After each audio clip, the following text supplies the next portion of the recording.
Hi, my name is Vesterby, and in this lecture you're going to be presented with the need statement. You're going to be introduced to the building blocks behind creating your own need statements, some of the theories behind using a need statement, and perhaps most important, how you can use a need statement to go out and recruit for a team that will make you able to create solutions and be an innovator.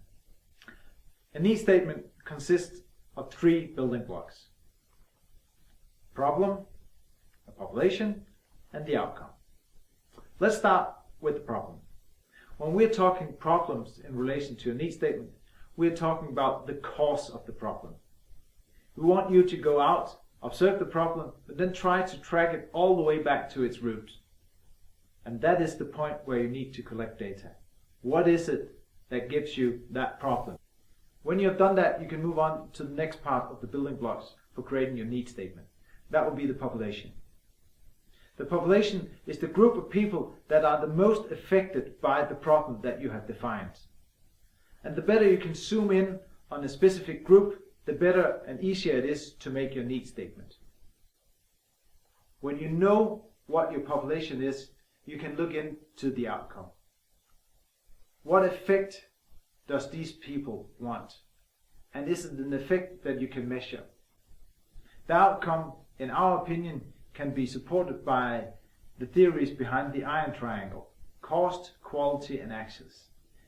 It has to be something that you can measure so you can prove your point with the solution that you create.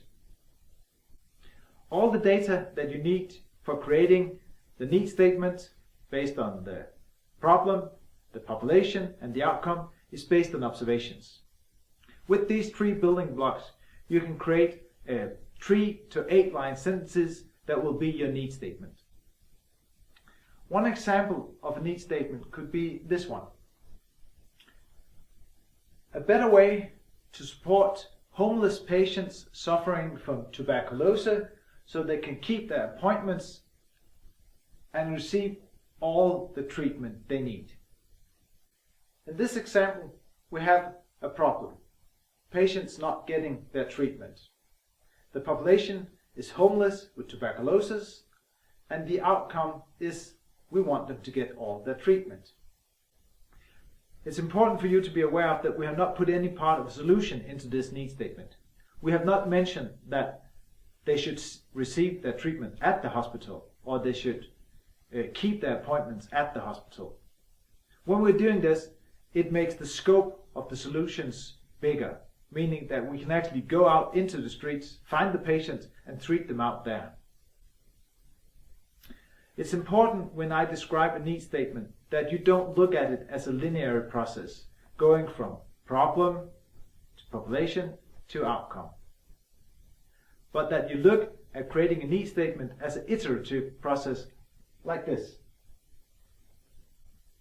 If you're working with the population and you start wondering if the problem is quite right, you have to go back.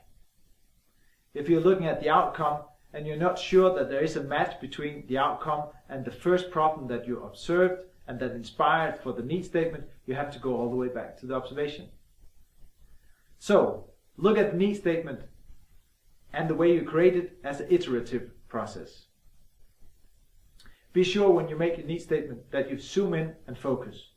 We only want one problem. We want a narrow and specific population, and we want one main effect in the need statement. If you go out and try to recruit to a team based on a need statement, you are presenting something that people can see themselves working into. They can see that this is a need that I would like to help you solve.